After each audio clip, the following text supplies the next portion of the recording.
मकान मालिक का बेटा मुझे देखकर अपने आप से कहता, पता नहीं बैंगन लंबा चाहिए या छोटा, पतला चाहिए या मोटा, सख्त चाहिए या नरम। मेरी तो समझ ही नहीं आ रहा। मैं उसकी बात सुनकर हैरान रह गई। ये लड़का कैसी बातें कर रहा है? देखने में अच्छा खासा भी है, साफ सुथरा भी है, लेकिन जुबान सचमुच बहुत गंदी है। उस समय मैंने उसे कुछ नहीं कहा, लेकिन कहीं ना कहीं मेरे दिल में एक चुभन सी रह गई थी। मेरे पूरे बदन में एक अजीब सा सन्नाटा छा गया था। ऐसा मुझे पहले कभी नहीं हुआ। एक अजीब सी सरसराहट थी जो उसके मुंह से निकले शब्दों से मेरे अंदर पैदा हुई थी। कभी कभी जिंदगी में सबसे खतरनाक चीज प्यार नहीं होता, बल्कि वो गलतफहमियां होती हैं जो दिल में चुपके से जगह बना लेती हैं। मैं भी यही समझ पाई जिस दिन पहली बार उस घर में किराए पर रहने आई थी, और पहली ही नजर में मकान मालिक के बेटे आरव के शांत से चेहरे ने मेरे मन में एक अजीब सी जिज्ञासा जगा दी थी। मैं 30 के आसपास की एक अकेली नौकरी पेशा लड़की थी, जो नई नौकरी के कारण यह शहर और यह घर चुनकर आई थी। पर मुझे बिल्कुल अंदाजा नहीं था कि मेरा सबसे बड़ा झंझट कोई बिल, कोई रेंट या कोई काम नहीं होगा, बल्कि एक बैंगन होगा, और उस बैंगन के इर्द गिर्द पैदा हुई एक गहरी गलतफहमी। घर के आंगन में रोज शाम को नीम की छाया गिरती थी, और वही छाया अक्सर आरव को सब्जियां साफ करते हुए मुझ तक दिखाई देती थी। शुरू शुरू में मैंने इस पर ध्यान नहीं दिया, क्योंकि मैं ऑफिस के कामों में ही उलझी रहती थी। पर एक दिन नीचे पानी भरने उतरी तो अचानक उसकी आवाज सुनाई दी, यार आज तो बड़ा बैंगन लेना पड़ेगा, नहीं तो काम नहीं चलेगा।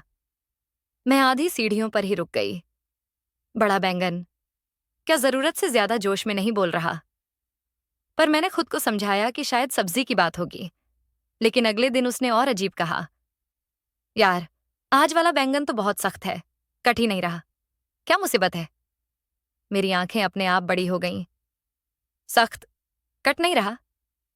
ये कौन सी भाषा है? ये कौन सा उत्साह है? वह भी रोज रोज। मेरे दिमाग में हलचल शुरू हो गई कि कहीं यह लड़का, जो मुझे देखते ही थोड़ा थोड़ा नर्वस हो जाता है, कहीं मुझसे जुड़ी बातों को बैंगन की आड़ में तो नहीं बोलता? क्या उसके इशारों का कोई और मतलब है?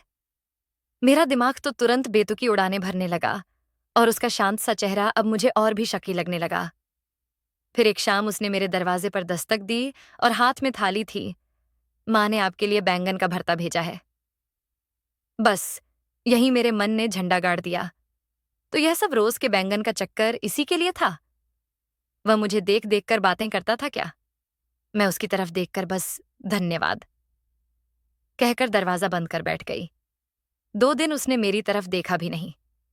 शायद उसे लगा मैं नाराज हूं, और मैं खुद समझ नहीं पा रही थी कि मैं किससे नाराज थी। उससे, अपनी सोच से, या उस बेमतलब बैंगन से। पर बवाल तो तब हुआ जब मैंने उसे नीचे अपने दोस्त से कहते सुना, यार दिमाग कर दिया इस बैंगन ने, समझ नहीं आता कैसे संभालूं। मैं वहीं ठिठक गई।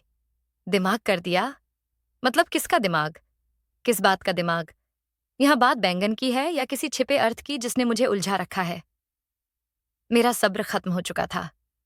मैं सीधा उसके सामने पहुंच गई। वह मुझे अचानक सामने देखकर घबरा गया। क्या हुआ? मुझे तुमसे बात करनी है, मैंने एकदम सख्त लहजे में कहा। तुम रोज ये बैंगन पर अजीब अजीब बातें क्यों करते हो? सख्त? काम नहीं चलेगा? दिमाग कर दिया? तुम्हारा मतलब क्या है इससे? किस तरह की बातें हैं ये? मैं जितनी सीरियस थी, वह उतना ही हक्का बक्का होकर मुझे देखता रहा। और फिर अचानक वह जोरों से हंस पड़ा। इतना हंसा कि जैसे उसकी सांसें ही अटक गई हों। मैं शर्म और गुस्से के बीच फंसी खड़ी रही। फिर उसने खुद को संभाला और कहा, नहीं नहीं, सुनिए, गलतफहमी हो गई है। मैं सच में बैंगन की ही बात करता हूँ। माँ की तबीयत ठीक नहीं रहती, खाना मैं बनाता हूँ, और उन्हें बैंगन बहुत पसंद है। कभी सख्त आ जाता है, कभी पकता नहीं, कभी भुनता नहीं। और कल जो दिमाग कर दिया कह रहा था, वह इसलिए क्योंकि वह सुबह से भुन ही नहीं रहा था। मैं पत्थर की तरह खड़ी रह गई। मुझे अपनी सोच पर इतनी शर्म आई कि मेरी आंखें भीग गईं। वह बोला, आपने क्या समझ लिया था? मैं नीचे नजरें झुकाए बस कुछ नहीं कह पाई।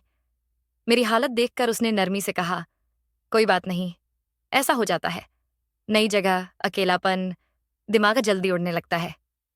उसके इस एक वाक्य ने जैसे मेरी सारी हड़बड़ी शांत कर दी। फिर वही रोज का आंगन, वही नीम का पेड़, लेकिन अब उसमें एक नई सहजता थी। हम धीरे धीरे बात करने लगे। कभी वह मेरे लिए सब्जी ले आता, कभी मैं उसके लिए चाय बना देती। और एक शाम, जब हवा हल्की ठंडी थी, वह मुस्कुराता हुआ बोला, अब तो भरोसा है ना कि मैं बैंगन की ही बातें करता हूं? मैंने भी मुस्कुराकर कहा, हाँ, अब भरोसा है। वह थोड़ा झिझकते हुए बोला, और अगर कभी कभी आपसे भी कुछ बातें कर लिया करूं तो गलत मत समझना, मैं सच में आपको जानना चाहता हूं। उस पल नीम की पत्तियां हवा में धीरे धीरे हिल रही थीं, और मेरा दिल भी उतनी ही धीमी, उतनी ही नर्म धड़कनों से भर गया था। मैंने उसकी आंखों में देखते हुए कहा, अब गलत फहमी की कोई जगह नहीं है, आरव। उसने पहली बार मुझे वैसे मुस्कुराकर देखा जैसे किसी ने बहुत दिनों से मन में दबा हुआ कोई सच आखिर कह दिया हो। और उस शाम से बैंगन वाली गलतफहमियां हमारे बीच हंसी का बहाना बन गईं, और जानने पहचानने का रास्ता भी। कभी कभी कहानियां प्यार से नहीं, एक छोटी सी गलतफहमी से शुरू होती हैं, बस जैसे हमारी हुई।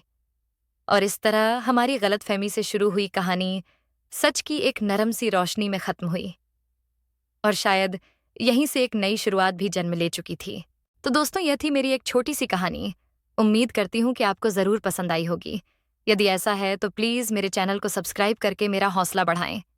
जल्द ही मिलती हूँ इसी तरह की रोमांटिक कहानी के साथ। तब तक के लिए नमस्कार।